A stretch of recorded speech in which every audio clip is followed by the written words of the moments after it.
23వ తారీఖు మధ్యాహ్నం 12 గంటలకు సమ్మక్క సారలమ్మ సన్నిధిలోకి మన ముఖ్యమంత్రి శ్రీ యనమల రేవంత్ రెడ్డి గారు, వారితో పాటు ఇన్ఛార్జ్ మినిస్టర్ పొంగులేటి శ్రీనివాస్ రెడ్డి గారు, అదే విధంగా కొండా సురేఖ గారు, అడ్లూరు లక్ష్మణ్ గారు,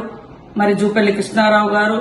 ఆర్టీసీ బీసీ శాఖ మాత్యులు సోదరుడు పొన్నం ప్రభాకర్ గౌడ్ గారు, మా ఎంపీ గారు, మన వరంగల్ జిల్లా ఉమ్మడి జిల్లా ఎమ్మెల్యేలు, మరి ఎంపీలు, ఎమ్మెల్సీలు, ఇతర కార్పొరేషన్ చైర్మన్లు కూడా అందరూ తరలి వస్తున్న సందర్భంగా ములుగు నియోజకవర్గ ప్రజలు, ములుగు జిల్లా ప్రజలు కూడా ఎంతో భక్తితో శ్రద్దతో ఈ ప్రాంతానికి వచ్చి ఈరోజు సమ్మక్క సారలమ్మ గుడి నిర్మాణంలో భాగమయ్యేందుకు వస్తున్నటువంటి ముఖ్యమంత్రి రేవంత్ రెడ్డి గారిని స్వాగతించాలని మరి మనస్ఫూర్తిగా కోరుకుంటూ, మరి 50-60 ఏళ్ల తర్వాత గుడి మరొక రూపంలోకి వస్తున్న సందర్భంగా మేమందరం కూడా ఆ తల్లుల బిడ్డలుగా ఎంతో చిత్తశుద్దితో ఈ పని చేస్తున్నటువంటి ఈ కార్యక్రమంలో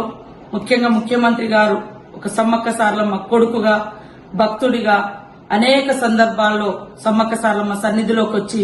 సమ్మక్క సారలమ్మ దీవెనలు పొందడం జరిగింది. ఆ తల్లుల యొక్క మరి భక్తులకు మరిన్ని సౌకర్యాలు కల్పించాలి. తల్లుల సమ్మక్క సారలమ్మ కీర్తి, విశ్వాసం ప్రజలకు కొంగు బంగారంలా ఉంది. అది కొన్ని వందల సంవత్సరాలు ఉండాలనే విధంగా చేస్తున్నటువంటి గుడి నిర్మాణంలో రాజకీయాలు, సమస్యలు, కులాలు, మతాలు అనేది లేకుండా తల్లుల భక్తులందరూ కూడా తరలి వచ్చి ఈ కార్యక్రమాన్ని విజయవంతం చేయాల్సిందిగా పేరు పేరున ములుగు నియోజకవర్గ ప్రజలకు, ములుగు జిల్లా ప్రజలకు, మరి సమ్మక్క సారలమ్మ భక్తులందరికీ, రాష్ట్రంలో ఉన్న సమ్మక్క సారలమ్మ భక్తులకు అందరికీ కూడా విజ్ఞప్తి చేస్తా ఉన్నాం. ఎలాంటి అవాంఛనీయ సంఘటన లేకుండా అందరం కలిసికట్టుగా మన ప్రాంతంలో ఏషియాలో బిగ్గెస్ట్ ఆదివాసీ ఫెస్టివల్ జరుగుతుంది. మరొక 3 నెలల్లో మనం జరుపుకోబోతున్నటువంటి సందర్భంగా ముందస్తుగానే ముఖ్యమంత్రి గారు వచ్చి జాతర ఏర్పాట్ల గురించి గాని, గుడి నిర్మాణం గురించి గాని, మరి పూజారులతో కలిసి దేవుణ్ణి దర్శించుకొని, మరి పూజారుల యొక్క అభిప్రాయాలు తీసుకొని తద్వారా నూతన గుడి నిర్మాణ యొక్క వీడియోస్ ను కూడా, మరి ఆ డిపిఆర్ ను కూడా, మాస్టర్ ప్లాన్ పూర్తిగా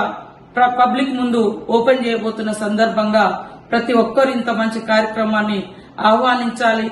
మరి అదే విధంగా మనమందరం కూడా ఈ సంతోషకరమైనటువంటి ఈ మహాఘట్టంలో పాల్గొనాలని పేరు పేరున విజ్ఞప్తి చేస్తూ అందరికీ స్వాగతం, సుస్వాగతం.